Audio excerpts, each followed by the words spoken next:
emergency, police, I guess powers that be, supervisors, everybody else. Nobody tells me any different. Everybody says I'm doing a good job, so we'll go with it. But what is it? What is emergency management? Did any of you even know I had an emergency manager for the county of Tishomingo, or any county for that matter? You know, we hear when things happen, and there's a lot that happens in Mississippi. I didn't realize, you know, we get hit with it all. You've got the hurricanes on the coast, you've got the tornadoes throughout the state, you've got flooding, you've got, I mean, if it happens, if it's a natural disaster out there, it happens. And somebody told me one day, they're like, well, we don't have earthquakes. Well, I don't know if y'all know, but that new Mandarin Fault, it's not if it happens, it's when it happens. And when it does, it's going to clip North Mississippi, most likely. Maybe not the main earthquake, but aftershocks and everything else. So we might have that at one time. Maybe in our lifetime, maybe after, who knows. But Mississippi sees almost every disaster out there. And then you take our man-made disasters on top of that. You know, y'all see it every day. I didn't realize this many car accidents and truck accidents and stuff like that happen. Y'all see them turned over on the side of the road every day. So you have all of that to deal with. And then you have house fires, and then you have the business fires. So there is a lot of emergencies and disasters that happen just right here that people see, but they don't actually realize, well, who all's taking care of it. You know your fire departments. You know what they do. You know your police departments. You know what they do. But again, we have an emergency management office. So what do I do? Emergency management is there to help manage the situation. It's to partner with a higher level of government, which is usually either your city, your state, your federal, to lessen the impact of whatever that emergency or disaster is. So the easiest way I can tell you what do I do, or why would I be called, is sometimes I'm just a support person. Maybe they're on a situation and they just need me to calm the person down while they take care of it. Or maybe it's, I thought I'd use more examples of what I've done recently, and I tried to pick out some that were on the actual south end of the county. But for example, the sheriff's office had a search in a missing person a couple weeks ago. And I'd just gotten back from Jackson, sat down, phone rings, and it was a request, can you get me some dogs, because we have a missing person. I'm like, sure, I'm on it. So I get on the phone. We don't have any search dogs here, but I was able to call the right people, get some search dogs, so they got here the next morning to help 911 and sheriff's office search for this lady. So I guess I'm just the resource person. If they need something, I try and find it. If there's a house fire, now, I'm not going to be putting out any fires. I'm not going to be going and suiting up and saving anything. But if there's a house fire, you're probably going to, if I'm in town, you're going to see me there. Because I'm going to come and I'm going to try and talk to you while they're actually trying to do everything they can to save your place. If, depending on the situation, maybe it can't be saved. So then that's where I'm going to step in and I'm going to talk to you and get some information, and I'm going to see what can I help you do. More so, again, managing that situation, more so what can I do to help you. I don't have a budget, though. I don't, the Board of Supervisors do not give me a budget that says, hey, here's money, use it the way you see. But I have resources. So if your house is burnt down and you don't have family to stay with, or maybe there's 4 of you and your mother only has a 1-bedroom place, y'all can't go there, then I'm going to try and get you a hotel room that night. Or I'm going to get you, mainly through Red Cross or through some of our church partners. I was talking with David a little while ago. Several of our churches have what they call a Good Samaritan Fund. Some of them are just for the congregation in their church, that if something happens, they can go to that fund and help out. There are some churches that we can call, and they have a set number, When that money's gone, it's gone. But if it's there, they have been able to help, whether that's, a hotel room or, I know we had a lady that several people came, her house burnt, but it didn't burn completely down. So just a few people from the church came, helped clean up. Another guy helped do some of the woodwork that needed to be done, but they helped pay for a hotel for the couple nights while they were doing all the construction stuff in there. So there are things like that. I know that Iuka Baptist Church, they have a fund that they've helped with like some abused women that have been trying to get out of their situation. So I've called them a couple of times. Plus they do a clothing giveaway on, I think it's Mondays and Thursdays every week. So they just take donations and then they let people come in and get them. So it's using who's out there. Because when I first got here, I'm like, what volunteers do we have? Well, who can you find? So I'm like, all right, I don't know anybody, but let's see. So if anybody ever wanted to volunteer, then we have partners out there. Red Cross is always looking for help. If we had a major disaster, then of course we would be looking for help throughout all of our offices, whether it's just helping answer phones, helping direct, helping give information, whether it's helping in shelters, whether it's helping food banks, things of that sort. So, again, what is it going to take if we had, depending on the emergency or the disaster, then what would it take for us to work together to overcome? That's kind of where I start off. My office is actually located at the Iuka Courthouse, and I'm in the bottom floor right next to 911. If I'm not in my office, I'm usually in 911. And my biggest partner is the 911 fire coordinator. So if I'm not working on some project, then I'm usually going with him. When I first got the job, I went to everything. You could stub your toe when I went out there. But that's what I felt like I needed to do because I'm the new person. Y'all all grew up with each other. Y'all have all been around each other. You know your neighbors. I didn't.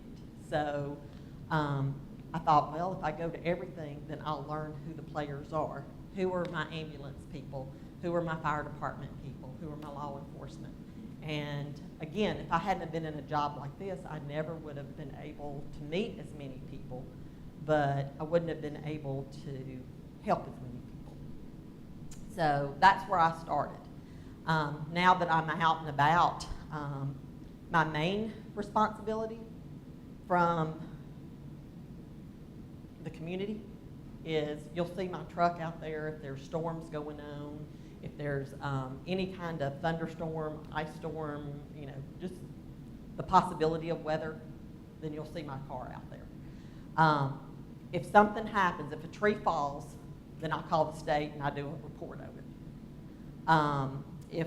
When the tornado hit on April 22nd, 23rd over here in Belmont, as soon as it was safe, then I jumped in my vehicle. Now the fire department's out there, they're tarping some roofs, the police are out there directing some traffic, but I pulled up to ask the person, what do you have? Are you okay? There were 2 houses on Valley, I think, that actually had a tree on top. So is it something that we can take the tree off, put a tarp on, and you're good for the night? Or is that tree falling all the way through your house and now it's a hazard for you to be there? That's where I try and find the resources to get you somewhere else. Or I try and, sometimes I carry tarps and stuff in my vehicle too, and fire department will put them up and help, and that's what they're doing, is they're taking care of the situation, but I'm helping to manage the resource piece of it. I was trying to think of some things that have happened here recently. We had Baymont. How many of y'all live toward the Golden area, or you saw all the smoke from the Baymont building? We had 14 or 16 different fire departments out that night. We pulled fire departments from Etowamba, from Prentiss County, from, several, of course, Tishomingo County, but at one point we've had over 20 engines actually on that scene trying to put that fire out. Fire department, they're managing the situation. Law enforcement, they're blocking the roads, they're seeing who's coming in. So again, what did I do when I, hitting that, I'm sorry. What I did when I got there is immediately, what is it that's not being taken care of? So they don't need to be bothered with anything except putting that fire out. So I was more concerned with, the first concern was all that black smoke and all those houses. Closest I've ever thought, I'm gonna have to get with law enforcement, we're gonna have to evacuate the area. But I got on the phone with the 47th Civil Support Team. And y'all, they're a great team if you've never heard of them. They, military, but they have all kinds of little toys and stuff. They can do all kinds of things. I'm not even sure what all they can do, but I know they've helped with analyzing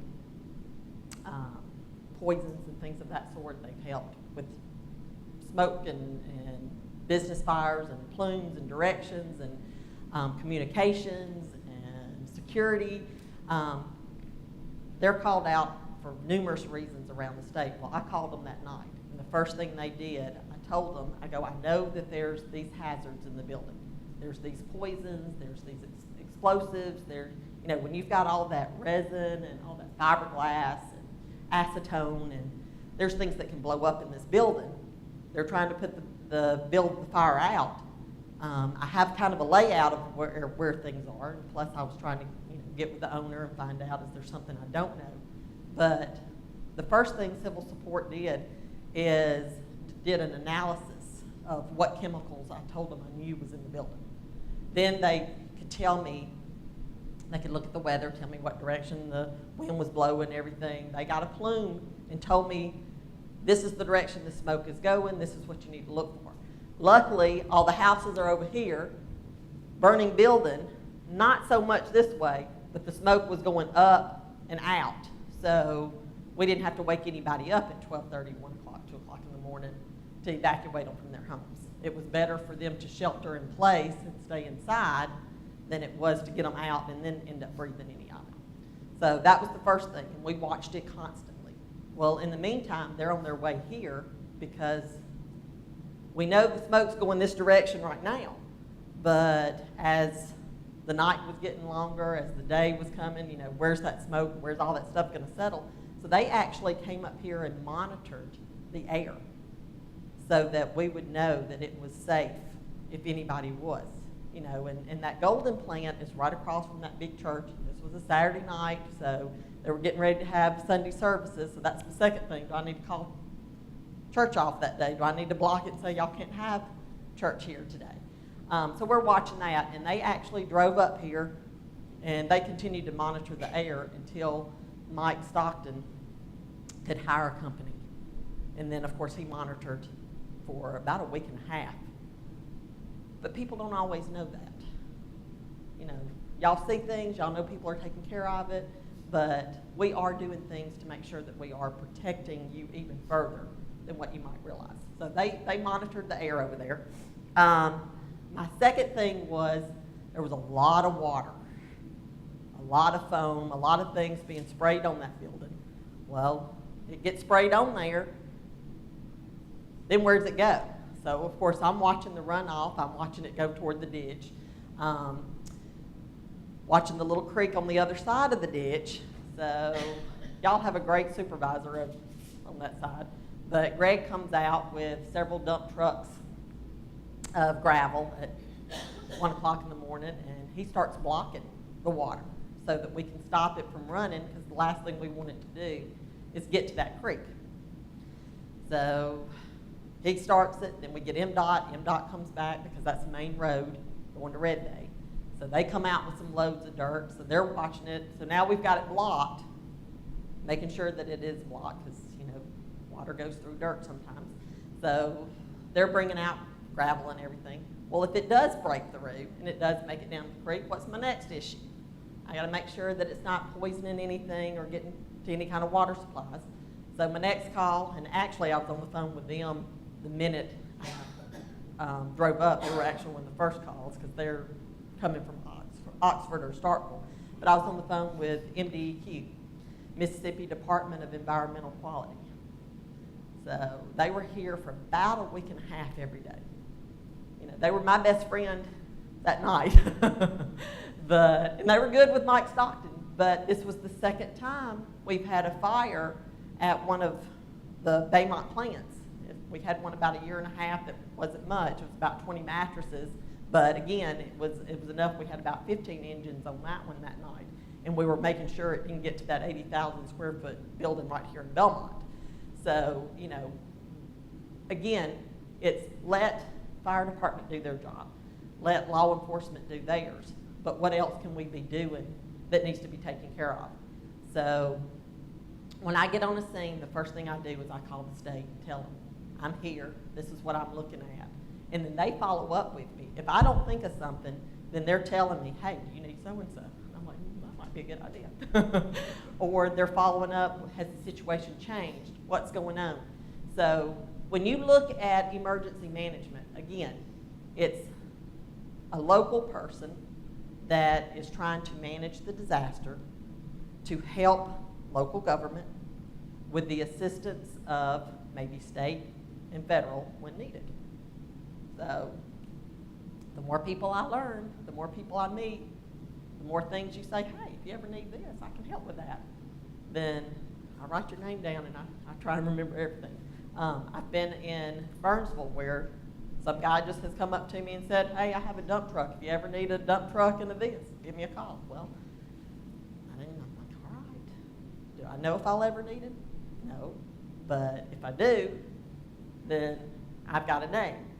3 years later in the job, I did a grant for storm shelters. We put a storm shelter over in Burnsville where the mayor wanted to put it. There's a big old tree sitting there.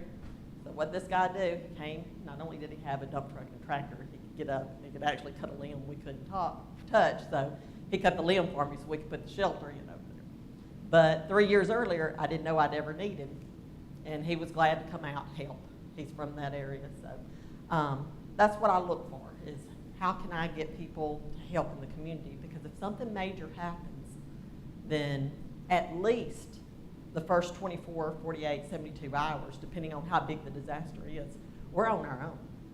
And depending on that disaster, it could be even longer. I was telling a couple of them before y'all all came in, the first time I ever came to Tishomingo County, it was like March. And I just stayed on my property, did a couple things, and then I left. The second time I came back was around June or July, but that was the first time I'd come into Belmont. You have to think June or July, I'm, 3 months, 2-3 months after y'all just had that tornado that hit. But again, 3 months, first time I come to town, I'm like, ooh, what's this Falcon building and why is the roof off of it? Ooh, look at these trees that are, Now, at the time, I didn't know I'd be doing anything like this, but I'm like, what happened? And it's probably Paul and them, because Paul's who I talked to the most when they were building the house, but they told me a tornado came through. Who came to help y'all? I don't know. I found out later that Red Cross offered, but for whatever reason, they were told they weren't needed. So then Smithville got hit, wiped away their whole town. So where's everybody at? A couple hours, 12 hours a day after a tornado, they're where the most damage is. You can't really come back and say, well, I know their whole town was wiped out, but we changed our mind. We need a little help. Unfortunately, we need to try and get somebody there as quick as we can. To me, and I got this from the 911 fire coordinator, it's better to overdo it in the beginning. It's a lot easier to send somebody away than it is to say, hey, can you come back? So that's kind of the way we look at every situation is what can we do to get people here? What can we do to help? But what happens if we're on our own? Just recently, like I said, the tornado that hit Belmont in April, we were very fortunate. It came up very unexpected. You saw some wall clouds and things of that sort, and then all of a sudden, boom, it was over Belmont. You know, we weren't sure it touched down. We weren't sure if the damage we had was straight line winds or if it was actually the tornado, but it touched kind of right over there at Valley, and then up it went, skipped, and then it hit over in Alabama. We had the National Weather Service come to help look at the damage and tell me if it was an actual tornado. Of course, like I said, fire department's out there helping the families tarp some roofs. Police is out there helping do their thing. I went out and I talked to the first two families, and then unfortunately I found out my dad was injured, so I left the scene and went and ended up in Memphis with him. But at that point, we didn't have enough damage that we really could call somebody else in. So for that whole situation, we were on our own with our own resources. But if it's a bigger event, then of course the state's going to be here. But you know, the state's in Jackson, and what they told me once, that coming to Tishomingo County is like going to Canada. It's so far away, and you know, if something happens, think about it. Even with the fire over at Golden, I think it was roughly about 12:30 when I got on scene. I got on the scene the same time that the fire coordinator got there. I think there were 3 trucks already on the scene. Well, when I'm reporting it to Jackson, you know, if they were ready, if they were sitting in their trucks, that's still a good 4.5 hours. But they're not sitting in their trucks saying, I wonder if Tishomingo County, I have a fire tonight. You know, so you have to think, you know, if it's maybe a normal hour of the day and they can throw some stuff, you might be looking at 8 hours for them to get here. But 2 o'clock in the morning, they got to wake up first. They got to figure out what we got going on. Then you're looking at more 12 hours, 16 hours, you know, for somebody to actually come help us. So I'll stop right there for just a second. I did pull some information for y'all. I have my business card up here, so if anybody would like to have it, I've got my office number that has a voicemail. You can leave a message, and I promise it might be a couple of days, but I will call you back because I've been traveling a lot lately. But that's the first thing I do when I get to my office is I check my messages. If it's something you just want to ask or something you want to talk, or just say, hey, Peyton, today, then my cell phone's on there too. Call me. That's fine too. And we'll talk about some reasons why you would call me here in a second. I also have a little bookmark that talks about winter weather, because I found out in another project that more people in Tishomingo County are scared of winter weather than they are some of these tornadoes. But we'll talk about that more too. I have an emergency supply list that it lists a little checklist that if you wanted to get you a disaster kit together and have sitting there ready in case something happened, this tells you what should be in that kit. Magnets, I got a few of those, same thing. I'm not sure if everybody uses magnets anymore, but I found them in the office, so we might as well use them. And then I also have a FEMA handout. If you're like me, blind and can't see, it's a little bit bigger, but it has some of the same information.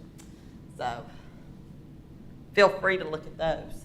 And then I also have these posters. So if you have anybody, if you want to put some in the church, and if you have a bulletin board or something, or if you know anybody, daycares or businesses or anything that you'd like to take them to, or if you want one at your house, it's actually pretty neat. It's just big to get all the information on. But the red page talks about more things that you might call 911 on. So it talks about what's the difference between a tornado watch and a tornado warning. Gives you information there, floods, hazardous spills, thunderstorms. And then on the other side, it actually gives you more of a little synopsis of man-made. What would you do with a fire if we had a nuclear attack, if we had a bio attack, you know, something like that. But anyway, it's a little interesting that just talks about anything on those lists are things that emergency management is going to get called out with. along with your other partners. Most of the things on that list, if it's bad, then the state is sending people to help us. We're calling the state and asking things. But I was going to say a second ago, when we had our tornado hit Belmont on April 22nd, the only people that had bad weather that day was Tishomingo County and Prentiss County. And they had, Prentiss County spotted the tornado. I think it touched down around the new site area and had some damage. Then it came up and it formed a cell over Bay Springs, which is what I was watching, was that over Bay Springs when I started getting messages from, look what's over Belmont. Well, then about Valley Road is when the Bay Springs and the one over Belmont kind of merged together, picked up speed, touched down on Valley, and then it went over to Alabama. But again, the only people that had bad weather that day was Prentiss County and Tishomingo County. Even the damage that we had was not enough to do a proclamation to the state and say that we need help. There are certain dollar amounts, most of them are in millions of dollars. Most of the time it takes 5, 6 counties together to pull to meet that FEMA requirement. But then the next week, that next Sunday, 7 days later, 26 tornadoes hit the state on one day. So, of course, they were able to get the proclamation and they were able to get some support for their areas. But again, those 26 hit, they had a lot more damage than what we do. So whatever wood we need to knock on, overall, we have a lot of potential for emergencies and disasters in Tishomingo County, but we have not seen a lot of damage and a lot of disasters happen. So y'all just keep living right and let's make sure we keep our fingers crossed and everything else. But that's part of my job, is to sit in my office. Mr. Ron sees me sitting in there. Sometimes at first he'd come by and like, what are you doing? But part of my job for the state is to sit here. Most time he just checked to make sure I was in there and I was still awake.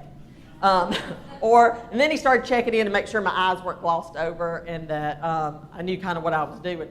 But part of my job, the state gives us guidelines and they give us templates and stuff, but I sit in my office and I do a lot of plans for, if this happens, how are we going to handle it? Y'all have seen it, no matter what, the same people show up everywhere. You know, if you have a car accident, the same people are showing up that just showed up at your house fire. So, again, if something major happens, how do those handful of people take care of the whole county? We have to ask for help. It's just help might not be right there. But the other thing that I noticed, and I have a meeting coming up Monday with the Department of Health, they have some new guidelines and things of that sort, so I'll be helping them to make sure that they're keeping their requirements. But you've got the nursing home over here in Golden. Then you have the hospital, then you have a couple more nursing homes. There's 7 medical facilities that will have new requirements. Every one of them has an emergency plan. Every one of them says the exact same thing. So if something happened, if we had a tornado that knocked out, say, Tishomingo Living Center and Tishomingo Manor, and we only have 3 ambulances in the whole county, that's 3 ambulances. I'm not saying they're staffed, I'm not saying they're here, but we have the possibility of 3 ambulances, and they're both saying, oh, I'm going to use that ambulance. Well, what if one has already picked up somebody here and taken them to Red Bay? One's already picked up in the county and gone to Magnolia and Corinth. You know, there have been times that we've had 1 ambulance here in the county. There's been a couple of times we've gotten lucky and 1 ambulance has just gotten back when we have had the 911 call. So we all can't have the same plan. So that's what I sit in my office and say, who would we call if this happened? Who would we partner with? Being here, Belmont, Golden, y'all probably have called 911 or know somebody that's called 911, and Red Bay has shown up. We use Red Bay ambulance. First of all, we have people that use the doctors over there, so Their ambulance has been great to come and help us out when our ambulances have either been on the north end or they've been out of pocket altogether. But I sit and when I first got the job, I'd sit in there and I would look at the plans and say, what if this happened? And then I'd go up to the supervisors. If this happened, have you got a fuel plan? Have you got this? And they're looking at me and they're like, what are you, a terrorist or something? You know, what? That's not going to happen. I'm like, well, no, think about it. We have a railroad that goes through, and I'm more familiar on that end since that's where I was out and about the most. But there's a railroad, a gas pipeline, and a major highway that goes right through, and they intersect in the waterway right there in Burnsville. What if somebody decided they really wanted to hurt Tishomingo County? Let's hit that one spot. Let's blow up this one spot. And then how's somebody even from Corinth going to get to us? Because there's like one road coming in from that side. Now they can go back up 350 and back around, but again, it takes time. But there are things that could happen. We've got Pickwick right there. What if their dam broke? It's not going to affect you here in Belmont per se, but do y'all know where County Road 18 is? You have to go into Tennessee. It does not connect Mississippi at all. You go into Tennessee, and then you weave down through around their Grand Harbor and all to get back, and then there's this road that's part of Tishomingo County. They would get flooded if anybody lived on there. So there's some uniqueness about our county that we have to look at. We talked about earthquakes a little while ago. Most people would say earthquakes aren't going to happen here, but sometime, it's just a matter of when. Or it's that main fault comes right down through Memphis. Let's say Memphis gets hit. Well, where are those Memphis people coming? Do we know their plan? No. We know a little bit of their plan. We don't know really. They're going to push them down, their whatever roads they can. But a lot of those people are going to go to Corinth. Well, what's Corinth's plan? I do know their plan. And I told them there's not a good plan. They need to rethink their plan because their plan is to send them right on down 72. Well, that earthquake just damaged my 72 waterway bridge. We're going to have a big tent city on all that land on the waterway near Silicon because all those people are going to be coming this way and they're not going to be able to go anywhere. And we don't have hotels. I think there might be 2 gas stations up that way, so they'll be sold out. So they're going to get stranded, and they're all going to be in Burnsville, So we're going to have to rethink. My plan was to rethink their plan and have them send them 45 or something and be very selective how many people come down here, or at least call me and make sure my road's open first. Or, you can go off that way to Tennessee or go off that way. But it's not just what are we doing. It's what partners we're making. So the emergency managers from all the counties, we do meet regularly. We actually have a quarterly meeting coming up in August, and we will talk about some of these things. But a lot of it is what ifs, a lot of it is this could happen, but we hope it never does. But if we don't at least think of some of these things and then talk about some of these things, and if it did happen, what would we do? Then it's not going to really help us. Everybody's got to kind of have their part. So, so planning is a big part of my job. Looking for grants. There's not a lot of money, guys. Y'all look at the news every day. We're broke. Where some of the money goes to, you think, why did they spend the money on that? I don't know. I look at some of these grants and think, what? But anyway, I find things. Is there something we can do? So I have been able to get, my first grant I got was the hospital in Tupelo gave me a bus. And then the school also gave me a little bus. I had 2 at one point. But I got a grant to turn my buses into ambulances. They got little stretchers in them. I actually ended up giving my little bus to Benton County because they had nothing and their health department shut down. I'm like, okay, y'all might need a transport. I haven't needed mine yet, but my bus has been called 3 times to go help somebody else. But right now, if you go to the courthouse, there is a big school bus sitting there, and it's got like 4 seats at the front, and then it's got stretchers in it for the rest.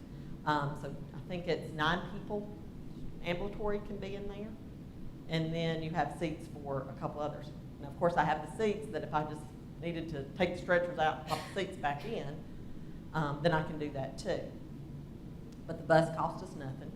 Hospital from Tupelo gave it to us. The kit to do the retrofit on it didn't cost us anything. So the only thing the county had to do was put it on their insurance.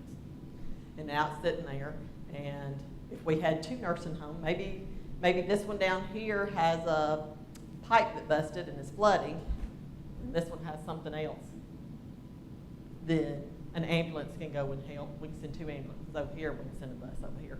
And we did, I don't know why, it was at 1 o'clock in the morning, but we did an exercise one night. And they said, oh, well, they've tested being overwhelmed during the day from West Point to Tupelo. They'd like for us to test getting overwhelmed at night. So what would happen if, so we pretended that we had a tornado that hit at 1 o'clock in the morning, and it landed right on top of the nursing home over here and the hospital, and we had to evacuate and transport. And we simulated. At first they wanted us to drive, and it's like, can't we put cardboard cutouts and pretend like we drove them? But anyway, police, fire, ambulance, myself, 911, we all got up at 1 o'clock and went out, and we tested driving the bus over there, loading passing people up on the bus. We talked to the hospital administrators. What else do I really need? Because we really need places to put oxygen bottles and, the little things. What can we do to make this more useful if we need it? Hopefully we never will, but it's there if we do. I also got a grant where we put the storm shelter in Golden, Burnsville, and Eastport. And I've got 12 more on the list that I was hoping that I was going to have another one for Belmont, and I was trying to think of the 4 that were on there that were, they said they were approved, but I hadn't seen money, and I don't do anything until I actually get money in hand. I'm scared I'll do something and have to pay it back. But I know North Crossroads, Belmont, First District, and Harmony Fire Department, they're right there together on Harmony Road. So we were putting one at their shop, and then one on 864 at the 5th District shop. So those are in the process that we're just waiting. FEMA has requested more information. We've done it, and everything says it looks good, but I hadn't gotten final approval on it yet. So those are in the works, and then on top of that, we've got 12 more. Plus, Buddy just came to me. We sat down about 2 weeks ago. Did any of y'all go to the storm shelter at the old water tank? Or I really need to go in there when we have a storm, and just kind of see. But Buddy told me some of the issues, and I know that's people talk to the mayor and tell him several things they do. So I talked yesterday with Cook Coggin Engineers out of Tupelo. We're trying to get a grant started. FEMA grant just opened up. It's very competitive, so I don't know how we'll do. But if we can do just little things there, a pump to keep the water, we really don't want to send people in there and then them get flooded inside the shelter. So, but I have heard that it does hold a little water. Something to help with some of the noise level, just getting an engineer to make sure that it is, because it wasn't built to be a shelter, so we want to make sure that it is sufficient to continue using. But on top of that, Buddy has given me 3 more locations that he would like to see a shelter put in Belmont. So I'm looking at starting the grants on that, getting all the permission, getting archives and history, doing everything to pull that together. I was trying to think of what else. Um, some of the other mayors have asked. I know Golden still want. I don't know if any of y'all live in Golden. They still want another shelter, and then they're asking for more sirens. A lot of things that we can do to help our county, the government really thinks is kind of antiquated now. But you know, we still live in a rural area that not everybody has a computer. Not everybody has a smartphone. Not everybody, a lot of people have even gotten rid of their landlines to go to cell phones, but then they pay by minute, and we still have a large population that isn't connected 24/7 like you have in the bigger cities. So we are still looking to see if we can get weather sirens in certain areas, but you know, those, to be honest, they're outdoor sirens, and if you are indoor, you're might not going to hear them, probably not going to hear them. So I think people have a false sense of security when it comes to some of the sirens, but again, it's duplication. Right now we are testing, have any of y'all heard of Code Red? We are testing the Code Red. Some of you might be signed up. I was signing people up through the libraries for a little while. But we've done a 3-year contract with them. And before we signed up with them, we were having these thunderstorms pop up every day. The first year we signed up with Code Red, we haven't had hardly any. But now here lately, we've had a bunch.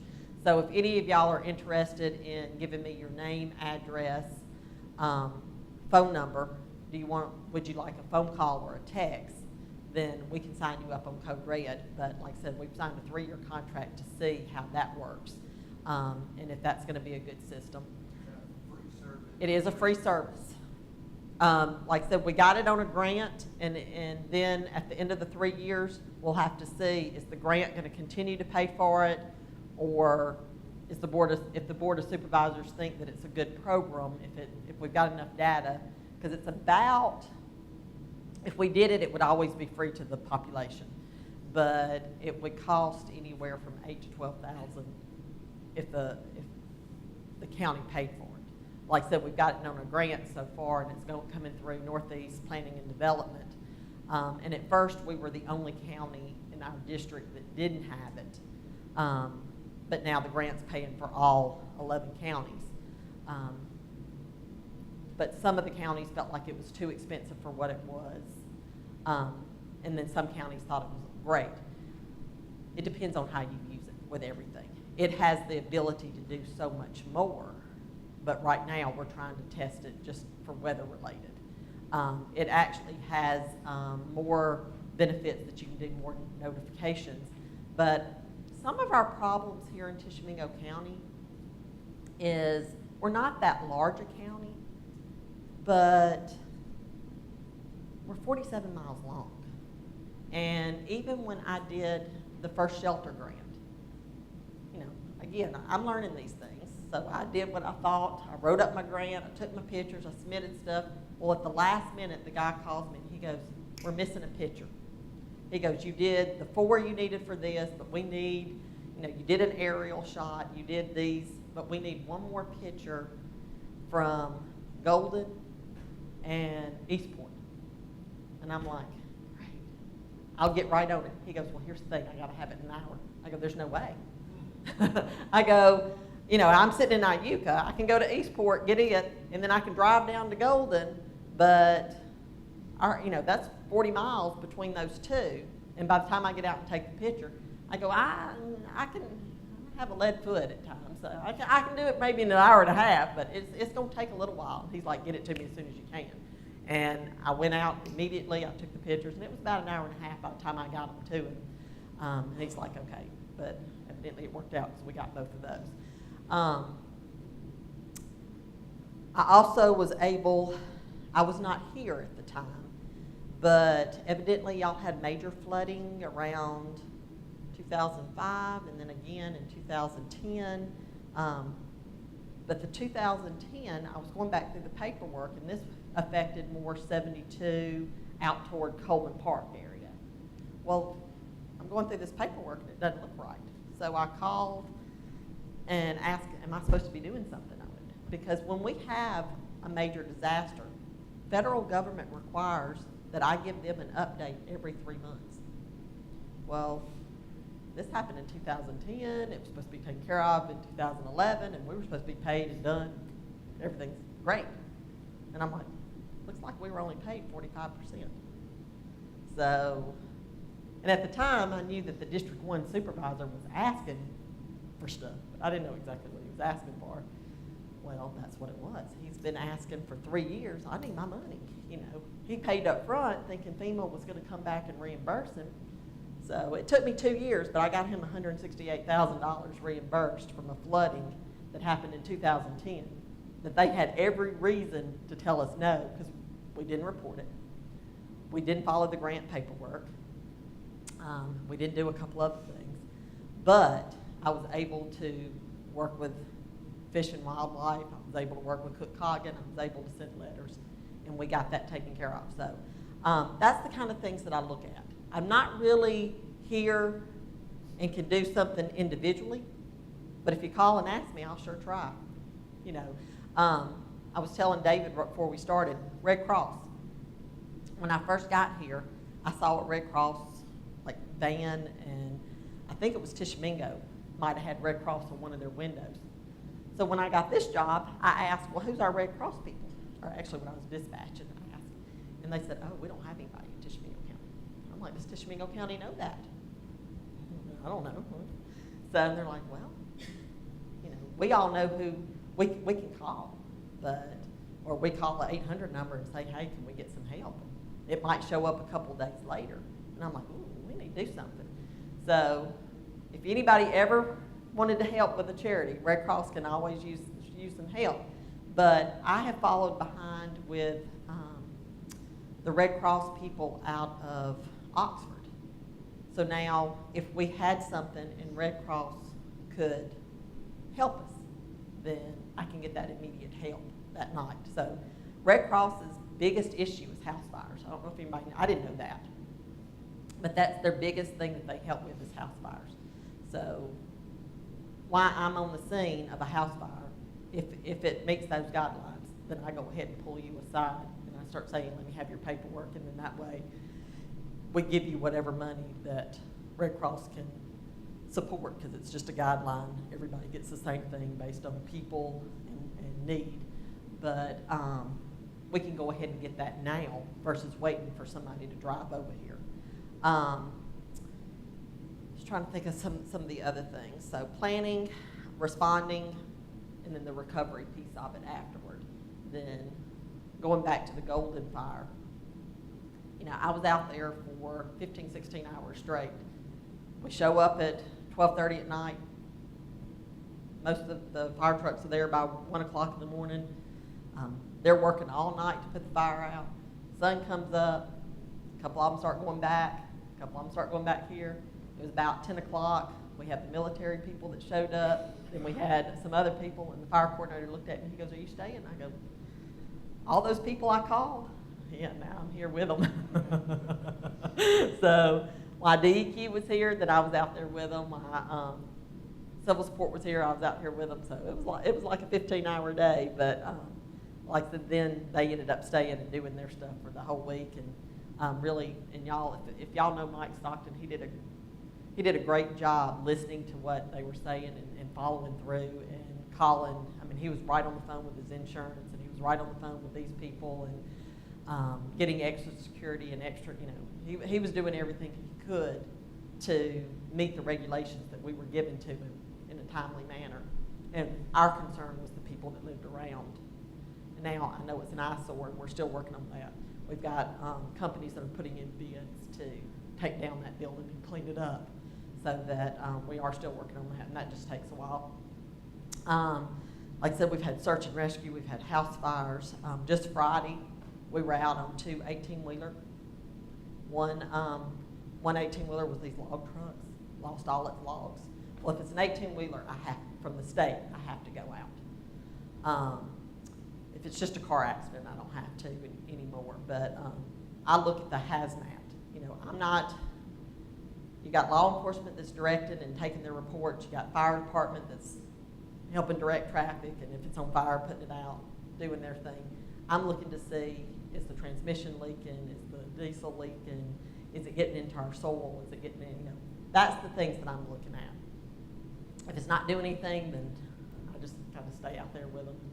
I usually have water in my truck and say, hey, y'all need to get kind of warm, because Friday was very warm out there. Y'all want some water. And then we had another 18-wheeler accident just north of Iuka. What else has come up here lately? Mr. Ron will know this one. It was on Election Day in November. I go, and it's my voting precinct. I'm on Highway 4. I go into my little voting place. Then I get in the vehicle. I get just to the city limits of Iuka. My radio's going off. My cell phone's going off. I'm answering it, and they're like, you got to go to Highway 4. And I'm like, what's happening? They're like, well, we don't know exactly what's going on, but evidently they're blocked and they can't get in to vote. And I'm like, oh, Lord, this is going to be a conspiracy between Hillary Clinton and Donald Trump, But I get out there, and there's an MDOT dump truck. I don't know how he did it. It's not on its side. It's not just red. It is upside down. And there is gravel everywhere. Of course, Highway Patrol. Jared George was right there. Another MDOT truck was right there. We had fire department was on there. But I was there just to make sure. First of all, we had just younger guys show up on the fire department, so they're looking for direction. And our fire coordinator was at a fire coordinator meeting in Jackson that day. So why they do these meetings on election days, I don't know. But so he was out of town. But with it completely upside down, and it had just filled up with fuel. So it had a lot of fuel and a lot of transmission stuff. I mean, everything was leaking out of this vehicle. So we were trying to find containers, legal containers, that we could actually catch all of that so that it didn't get into the soil, that it didn't get into anything that could be hazardous to the people. So that's kind of where I'm looking at, is what can I do to protect the people and protect the property? Anything I can do to protect the people first, and then if there's not a people issue, what do I do to protect the property? And what support can I help all the other agencies? Some of that's just training. Some of it, again, is calling and getting help if they need it. But it's that planning, preparing, response, and then recovery. Y'all have any questions for me right now? I mean, I talk too much. No, I told my husband I didn't care where. And I'm actually glad he picked Tishomingo County now. I love it here.